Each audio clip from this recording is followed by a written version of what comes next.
أعوذ بالله من الشيطان الرجيم بسم الله الرحمن الرحيم رب زدني علما اللهم نبئني بحقيقة الأشياء إلهكم إله واحد لا إله إلا هو الرحمن الرحيم لا حول ولا قوة إلا بالله۔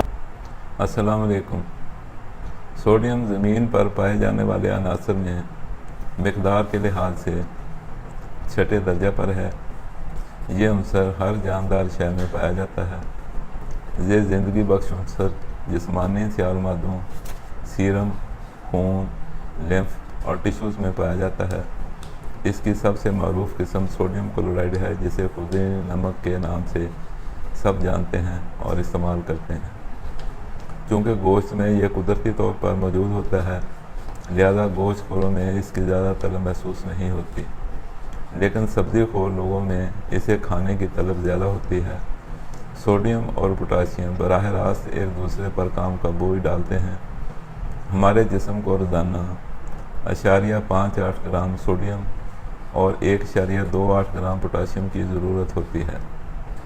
اس طرح یہ کہا جا سکتا ہے کہ سوڈیم اور پوٹاشیم کی جسم میں باہمی نسبت 1 اور 2 کی ہوتی ہے۔ سوڈیم کا تعلق جسم کے پی ایچ فیکٹر سے بھی ہے۔ سوڈیم عموماً خلیہ سے باہر اور پوٹاشیم عموماً خلیہ کے اندر ہوتا ہے۔ اگر سوڈیم خلیہ کے اندر زیادہ مقدار میں داخل ہو جائے تو متاثرہ فرد کو اوڈیما یعنی استسقاء کی شکایت ہو جاتی ہے۔ اڈرینل گلینڈز سوڈیم اور پوٹاشیم کے درست توازن سے ہی اپنے وظائف سر انجام دیتے ہیں۔ اڈرینل گلینڈز کے کام میں سستی آنے سے جسم میں پانی روکنے والا ہارمون الڈوسٹیرون پوری مقدار میں نہیں بن پاتا اور جسم سے پانی اور نمک کی کثیر مقدار خارج ہو جاتی ہے۔ نتیجہ میں بلڈ پریشر کم ہو جاتا ہے۔ اس کے برعکس الڈوسٹیرون کے بڑھ جانے کی صورت میں پیشاب کم ہو جاتا ہے، جسم میں پانی اور نمک کی مقدار بڑھ جاتی ہے، جس کے نتیجہ میں بلڈ پریشر بڑھ جاتا ہے۔ جسم میں سوزشی امراض جنم لیتے ہیں اور دل کی رفتار بھی بڑھ جاتی ہے۔ پوٹاشیم اور سوڈیم مسلز کے پھیلنے اور سکڑنے کے ذمہ دار ہیں۔ یہ اعصاب کو بھی تحریک دیتے ہیں اور کیلشیم کے ساتھ مل کر خلیوں اور سیال مادوں میں انجذابی دباؤ بنائے رکھتے ہیں اور بافتوں سے پانی کے اضافی اخراج کو روکتے ہیں۔ کلورین بھی پوٹاشیم اور سوڈیم کو ساتھ مل کر پی ایچ فیکٹر اور سیال مادوں کی مقدار کو کنٹرول کرتی ہے۔ جب زیادہ گوشت کھانے والوں میں تیزابیت پیدا ہوتی ہے تو کلورین جسم سے خارج ہوتی ہے اور سوڈیم جسم میں موجود رہتا ہے، لیکن جب جسم میں الکلی کے اثرات بڑھتے ہیں تو اس وقت سوڈیم جسم سے خارج ہوتا ہے اور کلورین جسم میں ہی رکی رہتی ہے۔ سوڈیم معدہ اور چھوٹی آنت میں جذب ہوتا ہے، لیکن معدہ کی بجائے آنتوں سے جلدی جذب ہوتا ہے۔ جسم میں کتنی مقدار میں سوڈیم کی ضرورت ہے، اس کا تعین کرنا گردوں کی ذمہ داری ہے۔ اضافی سوڈیم پیشاب کے ذریعے خارج ہو جاتا ہے۔ سوڈیم کی بہت معمولی مقدار پسینہ اور پخانہ کے ذریعے خارج ہوتی ہے۔ سوڈیم ہڈیوں کے اوپر والے حصے میں ہوتا ہے۔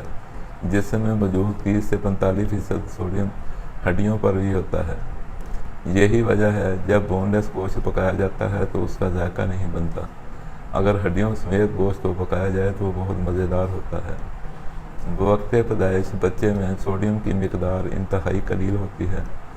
5 ماہ کی عمر تک بچے میں سوڈیم کی مقدار اپنی انتہائی سطح پر پہنچ جاتی ہے، اور جیسے جیسے بچہ بڑھتا ہے سوڈیم کی مقدار جسم میں کم ہوتی چلی جاتی ہے۔ پوٹاشیم سوڈیم کا بنیادی معاون ہے۔ وٹامن ڈی، کیلشیم اور پینٹوتھینک ایسڈ کے ساتھ مل کر اس کے اثرات انجذاب بڑھ جاتے ہیں۔ کیمیکل ادویات اور مصنوعی اسٹیرائڈز اس کے کام میں مزاحمت کا رول ادا کرتے ہیں، لیکن کلورین اور پوٹاشیم کی موجودگی کے بغیر سوڈیم کوئی کام نہیں کر سکتا۔ سوڈیم کے فوائد حیوانی جسم میں بے حساب ہیں۔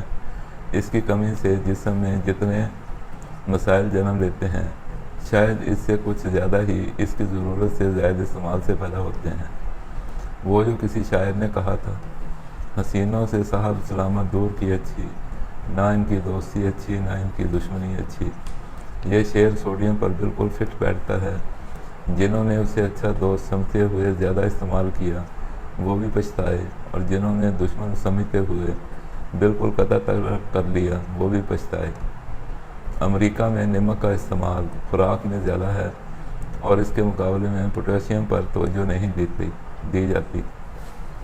اسی وجہ سے امریکی قوم اوڈیما، ہاتھوں پیروں کی جلن اور سوزش، ہائی بلڈ پریشر، جوڑوں کا درد، امراض قلب و گردہ اور فالج جیسی بیماریوں کی گرفت میں ہے۔ اسی طرح جاپانی نمکین مچھلی کے بہت شوقین ہیں، اس لیے وہاں سب سے زیادہ اموات دماغ کی شریان پھٹ جانے کے باعث برین ہیمریج سے ہو رہی ہیں۔ اس کے برعکس ویسٹ انڈیز جیسے غریب ملک میں بھی نمکین مچھلی اور نمکین خنزیر کے گوشت کے باعث لوگ مفلوج بھی ہو رہے ہیں اور جان سے بھی جا رہے ہیں۔ اچھی صحت کی ضمانت خوراک میں اعتدال قائم رکھنا ہے۔ اکثر سر درد، چکر، درست دکھائی نہ دینا، کمزور حافظہ، دل کے مقام پر درد، تبخیر معدہ اور اسہال، نکسیر، سانس کا چھوٹا ہونا، ہائی بلڈ پریشر اور جسم میں سوڈیم کی زیادتی کی نمایاں علامات ہیں۔ ایسے مریض کو نمک سے دوستی کم کر دینی چاہیے۔ وہ چاہت کس کام کی جو جان بھی لے جائے۔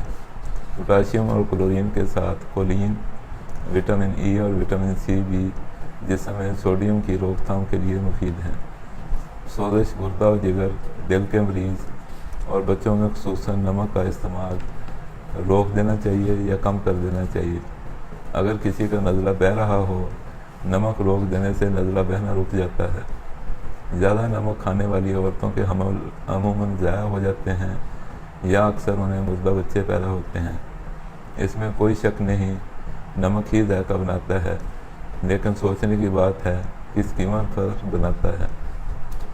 سوڈیم وہ عنصر ہے جو دوستی بھی نبھاتا ہے اور دشمنی بھی کرتا ہے، بالکل ایک سپر پاور کی طرح۔ نہ دوستی اتنی بڑھائیں کہ اس کے بغیر گزارا ہی نہ ہو، اور نہ دشمنی اتنی بڑھائیں کو جینے ہی نہ دے۔ بس معمول کے تعلقات رکھیں، ضرورت سے زیادہ بھی مار دے گا اور قطع تعلق بھی جان لے لے گا۔ السلام علیکم۔